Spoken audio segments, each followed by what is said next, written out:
5 novembre 2024, Donald Trump remporte pour la deuxième fois l'élection présidentielle. Les commentaires vont bon train, l'Amérique réactionnaire vient de gagner la partie. Certes, mais pas seulement. Ce triomphe s'explique aussi et surtout par quelque chose qui n'intéresse pas les journalistes, la religion. Car on l'oublie, mais l'Amérique, avant d'être une démocratie, est une théocratie. C'est-à-dire un pouvoir où Dieu et la nation forment une seule et même chose. C'est la brillante analyse qu'en avait faite l'historien Jean-François Colosimo dans un essai passionnant « Dieu est américain ». Il démontrait entre autres que l'Amérique avait, dès ses origines, mélangé les droits de l'homme et le discours biblique de façon délibérée. Dans la Constitution, la raison et la révélation se confondent.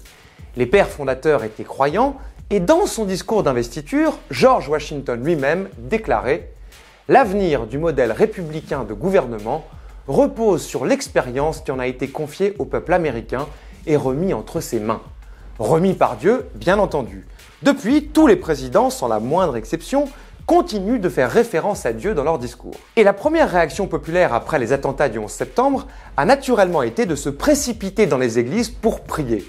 En Europe, l'image avait provoqué la stupeur et on s'était même demandé si on les connaissait si bien que ça, ces Américains. Alors comment et quand est né le fondamentalisme religieux de l'autre côté de l'Atlantique? Le tournant, ce sont les années 1930. Il y a une première séparation entre d'un côté un protestantisme libéral bontin, disons, qui décline, et de l'autre, un évangélisme qui se radicalise. C'est cette branche, celle des évangélistes, qui va gagner la partie. Les fondamentalistes se sont longtemps tenus à l'écart de la politique et ils n'ont décidé d'y participer, disons, pour de vrai, qu'à partir des années 1970. Ils se mettent à voter, à être élus et à occuper des fonctions administratives. À leur façon, ils infiltrent l'État en toute légalité. À l'époque, ils représentent en gros 20% des inscrits sur les listes électorales, une statistique qui va grimper de façon exponentielle.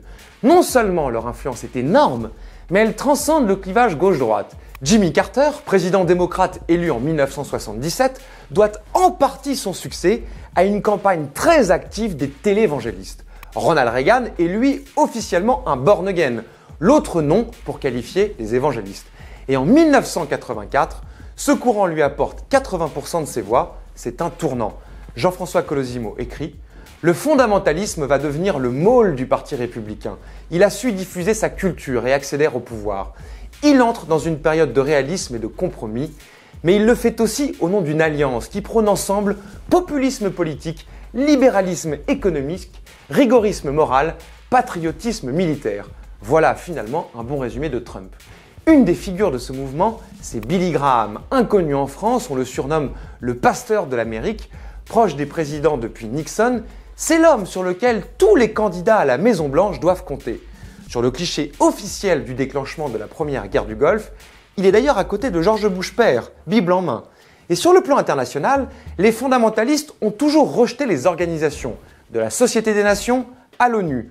Pour eux, l'Europe est et a toujours été un adversaire. L'évangélisme va aussi être un outil très efficace de l'expansionnisme américain. Depuis le 19e siècle, les premiers pasteurs à l'étranger constatent que les autochtones préfèrent apprendre à lire et à coudre plutôt que de lire la Bible. Qu'à cela ne tienne, l'Amérique y pourvoira pour une leçon de couture offerte, inversée en cadeau. Le messianisme matérialiste et droit de l'homiste est né. Et comme on sait, il va prospérer sous des formes toujours plus puissantes. Voilà pourquoi nous avons pu voir des clips où Trump faisait par exemple la promotion d'une nouvelle édition de la Bible. Voilà pourquoi la figure du Christ a été si présente dans les meetings du candidat républicain. Et voilà enfin pourquoi l'avortement, bien sûr, a eu autant d'importance. À Washington, une chose est sûre, Dieu est américain.